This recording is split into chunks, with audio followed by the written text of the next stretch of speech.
মুর্শিদাবাদ জেলার কান্দি মহকুমা হাসপাতালে 1,40,00,000 টাকা ব্যয় করে তৈরি করা হয়েছে রাত্রি নিবাস।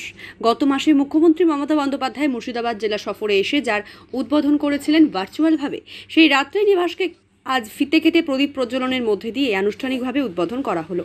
এই কর্মসূচিতে উপস্থিত ছিলেন কান্দির বিধায়ক অপূর্ব সরকার, কান্দি পৌরসভার পৌরপিতা জয়দেব ঘটক, কান্দি পঞ্চায়েত সমিতির সভাপতি পার্থপ্রতিম সরকার, কান্দি মহকুমা হাসপাতালের সুপারিনটেন্ডেন্ট ডক্টর রাজেশ সাহা সহ অন্যান্য বিশিষ্ট ব্যক্তিবর্গ।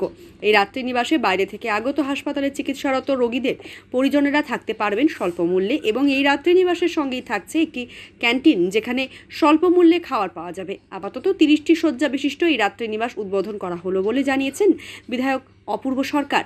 হাসপাতালে রাত্রি নিবাস উদ্বোধন হওয়ায় স্বভাবতই খুশি রোগীর প্রিয়জনেরা।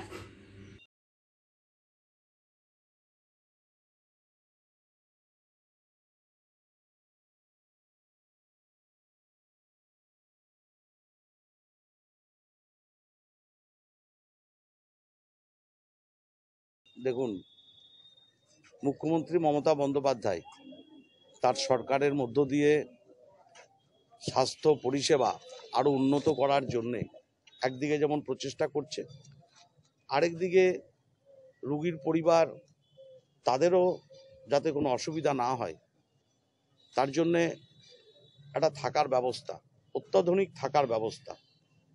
আবার কান্দি পৌরসভা মুখ্যমন্ত্রী মমতা বন্দ্যোপাধ্যায়ের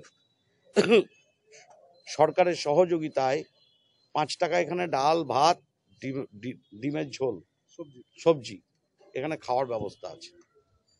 আবার রাত্রি নিবাসে এখানেও তৈরি হলো নতুন। গত 31 তারিখ মুখ্যমন্ত্রী মমতা বন্দ্যোপাধ্যায় বহরমপুরের সভা থেকে এর আনুষ্ঠানিক উদ্বোধন করে দেন। আজকে সেটা আমরা চালু করছি। কান্দি মহকুমা হসপিটালে রাত্রি নিবাস 30 জন থাকার ব্যবস্থা হয়েছে। ক্যান্টিন থেকে শুরু করে আরও আনুষাঙ্গিক যা যা সুবিধা, অত্যাধুনিক টয়লেটস, শৌচাগারের অত্যাধুনিক ব্যবস্থা, হ্যান্ডিক্যাপদের আলাদা ব্যবস্থা, একদম সমস্ত স্বয়ং সম্পূর্ণভাবে। আমাদের এখানে তো কোনো পেশেন্ট পার্টিদের রাখার কোনো জায়গা ছিল না। রাত্রেবেলায় তাদের বাইরে স্টে করতে হতো বা আমাদের করিডোর ক্যাম্পাসেই থাকতে হতো। এটা পেলে অ্যাটলিস্ট রাত্রের বাসে থাকলে পেশেন্টরা একটু সুবিধাটা পাবে। মুর্শিদাবাদ থেকে অর্ক রায়ের রিপোর্ট, আনন্দ বার্তা।